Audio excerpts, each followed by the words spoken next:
తేనె తెమ్మంటే చెట్టెక్కి తెస్తానే తెస్తానే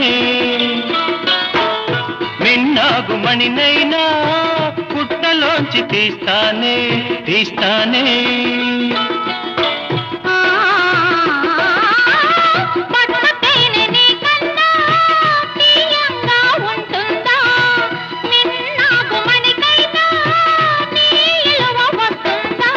అంతేనా అంతేనా అవును అంతేనా